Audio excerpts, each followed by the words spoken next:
Hello friends, welcome to Salesforce Cinematics video session 81. So basically in today's video we will cover maybe one functions from numbers which is left over and a few more functions just to show you the different variation in which we can do many calculations related to date. Okay, so that's the whole purpose of this session. I know it's kind of getting a little bit boring and maybe you want me to cover some other interesting topic, but yeah, since we have already come so far, I thought to also give you a little bit more insights and to help you understand why recipe is such a useful thing compared to data flow. Okay, because in data flow you always have to be much aware of the syntax, but in recipe there are different ways, different variations of writing the syntax, and you can easily do it via point and click without getting into that hassle of remembering anything. Okay, so let me come over here.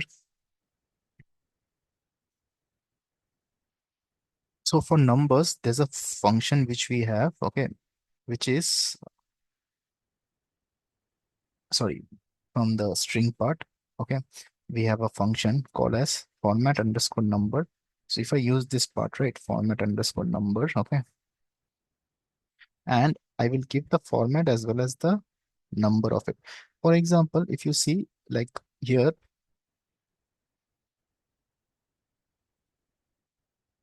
as you can see that expected amount is there. Okay, so let's say I want to get that expected amount in string. So when I say string, basically we want to get that expected amount in terms of dimension. It's in measure right now. We want to get in terms of dimension so that under the bar length we can show that part, okay, in a horizontal format in the data set. And you already know how to do it. Like we don't want to mathematical calculation on expected revenue. We want to show it as a bar. Okay, so here what I can write is, let's say I write expected revenue, and let's say the format I can give something like 0.00. Okay, something like this. So now the text, it will be text, and let's say write it as expected revenue in string. Okay,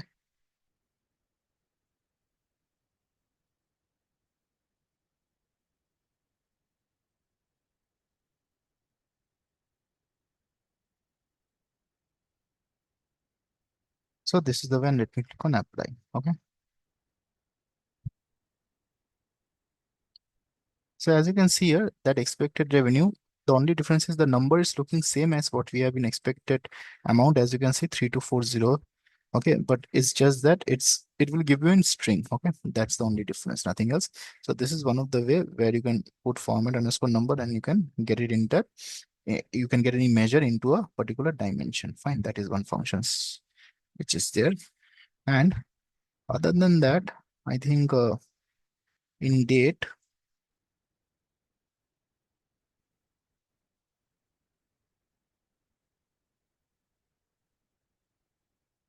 you can just check all this part, year, quarter, month. Just we are extracting the year, but let's say if I want to extract the quarter, okay, so this year, month, day, you already know, you can just work around for that. I won't show you.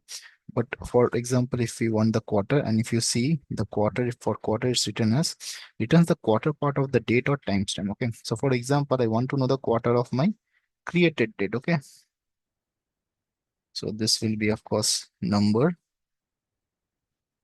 The scale is fine. Okay, precision 0. And here let me write, for example, quarter of created date. Okay,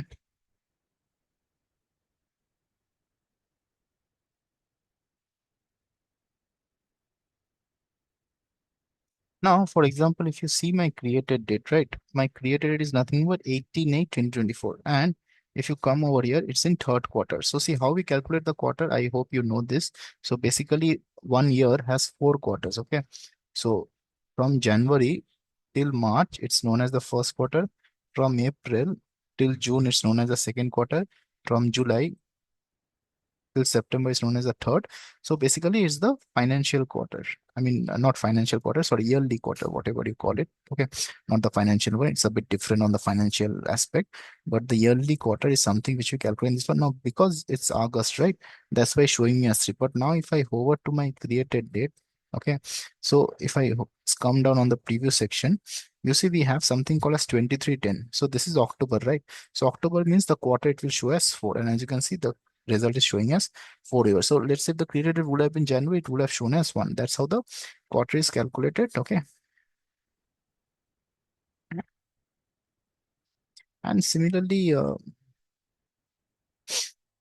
okay, let's say also if you want to check the week of year, okay, we already calculate the day part and everything. Let's say if you want to calculate the week of year. So first of all, let's read the help text which is there on the recipe downstairs. So here it's written, returns the week of the year of the given date. Week start on Monday. Week 1 is the first week of the year with more than 3 days. For example, 2020-01-07 returns week 2.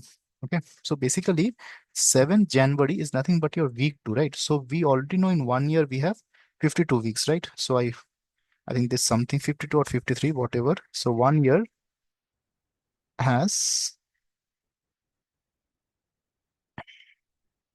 equal to 52, right? Because 52 into 7, 6, yeah. So 52 weeks, okay, 52 weeks. So now let's say if I give the week of year. So in that year, what is the week number for it? So now if I give the created date, okay,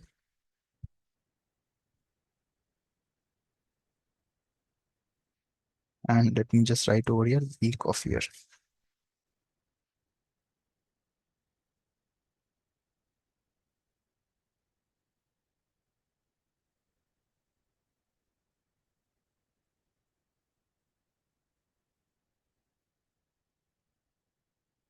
Okay, and this will be number of course, and let me click on apply.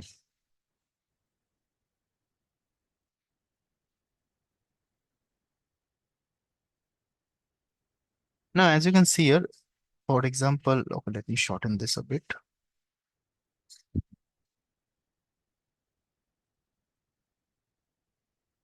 Okay, give me a moment. Let me just click on this once again. The preview is not showing up properly. Okay, now if you take this created date, okay, so this is 18/8. Let's scroll downwards and let's check for the uh, October. October ones. For example, this is 23 October, right? Now see, we already know 1 week has 52, I mean 1 year has 52 weeks. Now see in December, how many weeks are there? It's 1, 2, 3, 4. Okay. 5, right? 5. And here if you see in November 6, 7, 8, 9, 10th, right? So somewhere this particular date that is, so usually 1 month has 4 weeks. Okay. So for this created date,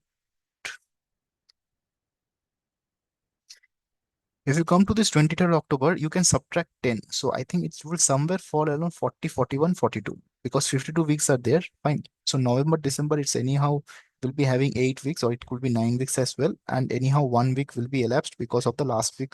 23rd won't fall on the last week of October. Okay. So somewhere if you subtract 52 minus 10, it will be 42, but the answer can be 41, 42, 43 because we are not exactly calculating it, but the answer should be somewhere over there. And as you can see, it's 43, which is fine. As I told you, it could have been 41, 42, 43, because it depends upon, how the dates are formatted and how the dates are starting and various things. I think you all are intelligent. You must be knowing it. But yeah, it's showing me that week of the year. Okay. So in 1 year, there are 52 weeks. In which week number is it falling upon? Okay. That's the thing. Okay. Now let's check if there is something else.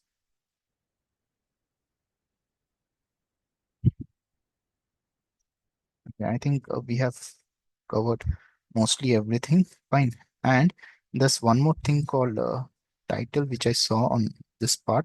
So what this title means is, so let's first read the definition of it. Returns the string with the initial character of every word in uppercase. For example, I have this name. If you see, my O is in capital, but my F is not in capital letters, right? But let's see if I want every word of that particular sentence, okay, in that field in capital, the first word of every, I mean the first word of that particular sentence. Fine. So we can go for this title and let's say go for name. Okay. Fine. And it will be of course text.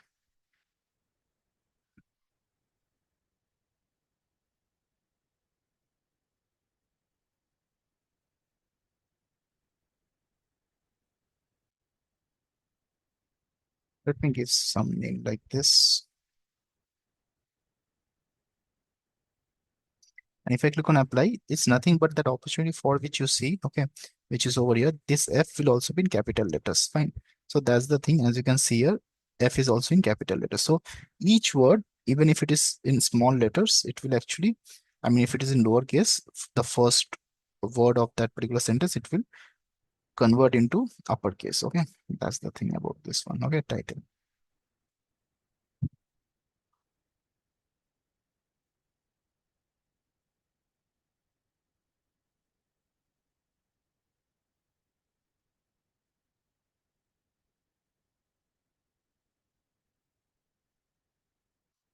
And if you see a few more,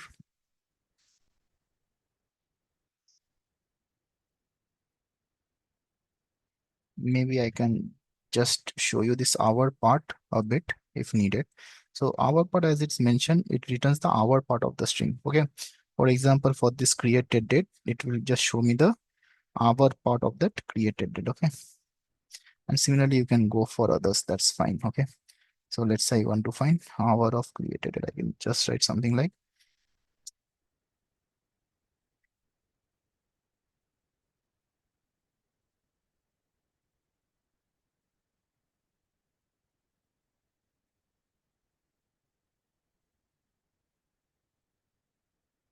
okay. And this will be, of course, text.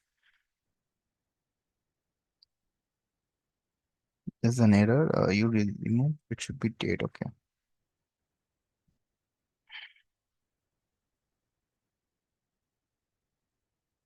What is showing your formula that creates our in computer selected type? The formula generates the in data type. Okay, okay, it should be in. Fine. Yeah, it should be numbers. So let me just give it as number. Okay, that's fine.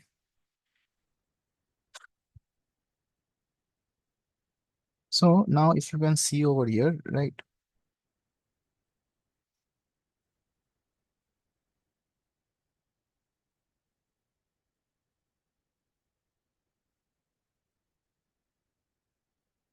So this created date, the hour is showing us 17 if you see, like it's 2024-08-18. Time, the hour is showing us 17. And if I scroll down, okay, if I scroll down, the hour is showing us 07. I think that's what it will show over here at the very last column, the ones which I create. So it's 07, okay. And at the top is was showing us 70. So it's just extracting the hours. In similar way, you can now deal with the other stuffs, okay. So, I mean, I don't need to manually do it, okay. You can also, you understand that year, quarter, month will give you the respective year, quarter, month, I mean, quarter I've already shown, month, day, hour, minute, second, it will just extract the minutes or second. So that becomes easier in data flow. It becomes a bit difficult to do those kind of extractions. Okay. So yeah, I think I've covered almost everything in SQL in the recipe side. And the thing is that in Google, if you just search for the Salesforce blogger, right? So to get a more better understanding, so just write Salesforce blogger, abracadabra. Okay, something like this. Just search in Google, huh? Salesforce blogger, abracadabra.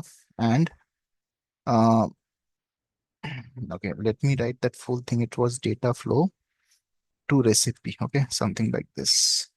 Data flow to recipe. Okay, yeah. So when you write Salesforce blogger abracadabra data flow to recipe, so here something comes over here, abracadabra. Okay, this is how you should write. Actually, I have written the spelling in a wrong manner. It should be CA. Okay, which is fine.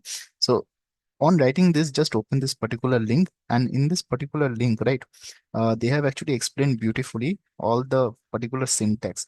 So for example, in data flow, how this looks and how we can do it in recipe. Earlier I have shared one more, I think, blog which was from Salesforce blogger, where they have mentioned how, what is the syntax we write in data flow and how it's done in recipe. But yeah, you can refer this one as well, which is quite helpful to actually know how from data flow, when we go to recipe, how the syntax differs. And here they have actually given a few more formulas as well. Okay. So yeah, this is one thing we referred earlier as well. I think this particular part only, but yeah, you can actually check this out once again. Okay. So yeah, thank you all. Please definitely do like, share, and subscribe. Bye.